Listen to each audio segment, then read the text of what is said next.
former Klein ISD teacher who claims she was wrongfully terminated after blowing the whistle on an alleged sex trafficking ring involving another educator. Just months after that report was made, Klein Kane High School teacher Kedria Grigsby was arrested and charged, accused of recruiting students for prostitution.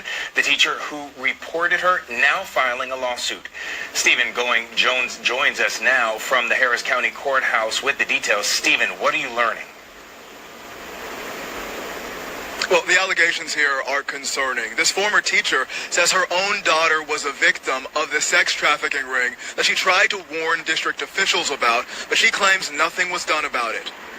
It's been a sickening, dark pit in my stomach. With attorneys at her side today, former Klein ISD teacher Desma Darden speaking out. And as we are on the cusp of a new school year, I refuse to let another child walk into this building with the fear of the unknown if this situation is resolved or not. Darden said it was February of 2023 when she first alerted multiple officials at Klein Kane High School and Klein ISD about Kedria Grigsby, a fellow teacher she suspected was involved in human trafficking. They even questioned if me and Ms. Grigsby had something personal going on. Despite me telling them again and again I had never met this woman, here is a case number, please investigate. But this former teacher claimed that her concerns fell on deaf ears, even though she says her daughter was involved with Grigsby's son, Roger McGee, at one point. Weeks after she made her initial report to district officials, Darden says she was let go. They fired the teacher who brought it to their attention, whose daughter was a victim of it. What kind of sense that made? More than a year later, though, in April of 2024, Grigsby was arrested and charged with compelling prostitution and trafficking of children. Grigsby's son also facing similar charges. Court documents say their victims were students of Klein ISD.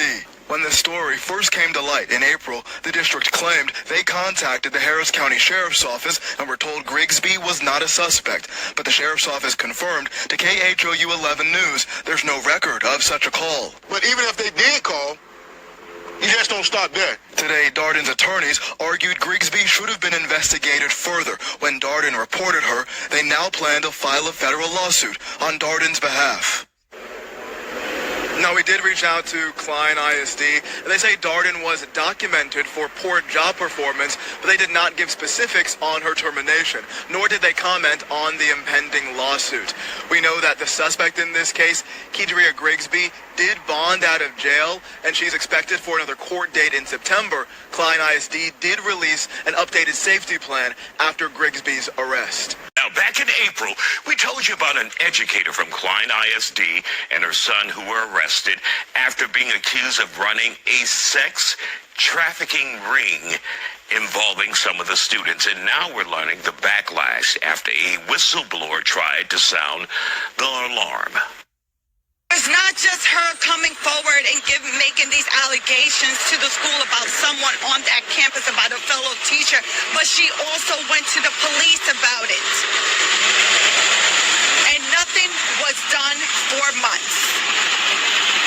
This predator remained on this campus for over a year. How is it that she remained in these classrooms? How is it that the school did not put her on timeout or put her away from the students, at least until an investigation was done?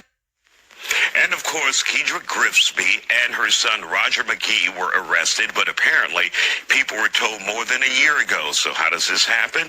We have with us Matilda Zaragoza joins us here in the studio to talk about this. So you have looked into this story. For people wondering, what happened exactly from your perspective? I just believe that there was an individual that kind of got inside that school system and, was targeting these young individuals. And again, this happens. This is an epidemic that's happening all over the world. So while we may be shocked, you're saying this is nothing new. Oh, this is quite common. This is something that happens quite often. Again, I just had a situation with my kids. They're going to the school. I'm dropping them off. I deal with human trafficking. I'm letting them know about it each and every single day and tell me why they were able to walk out of the school grounds and go on to the store down the street. Now, when I came back to argue this, they're telling me they can't control anything outside of that fence. So in onset, they're saying that if they saw something happening right there on the the other side of that fence, there's nothing they can do about it. So I'm just like, how do we combat this, right? Because nobody's safe anymore. So I feel like just looking for the signs, you have to look at these individuals who are vulnerable, and these people like this are targeting these young individuals for profit. Yeah, but what do you do if you have a wolf in sheep's clothing inside a school? Well, you have to try to look at these people and try to determine, of course, background checks. You want to, you want to acknowledge. And Matilda, in this case, it wouldn't come up because that's how she became a teacher. She has a clean background. Right. People get into some crazy stuff once they start their careers. And this can come in all aspects of the school. We have individuals, I know from a fact that we have individuals that go into school and they are actual students that are scouting other individuals to bring them into human trafficking. So this is something that's probably been ongoing. She's probably had a long history of trauma inside of her home, brought that inside of the school. It's money making all day, every day. And she probably figured, okay, here's a big platform where I can utilize my profession to gain access to these children and put them out there for human trafficking. For parents who may be watching this, what would be your best advice to them to make sure their son or their daughter, they're okay? I always tell everybody to look for the signs. If your child becomes withdrawn, if you start to see excessive drug use, they're acting out, they're being rebellious, they're no longer wanting excessive absences or tardiness, start skipping school, you want to look into these individuals and find out what is happening inside of that school. Your child is just not transforming into another individual for no reason at all. There's something going on. And of course, I think also for parents out there, you can't be in denial. If you see it, you have to realize it's a possibility. It's everywhere. I mean, we now have it in the rich neighborhoods. We have it. It comes from the poor neighborhood. It's all over. It's in the schools. It's in the churches. And if you see something and you know something's going on, don't act like you're not seeing it.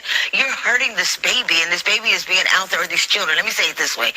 These children are out there, and they're being used and sold to individuals over and over and over again. So look at the setting that you're setting them up for, a lifelong full of just trauma and probably criminal activity. In many instances, this is not about money at all.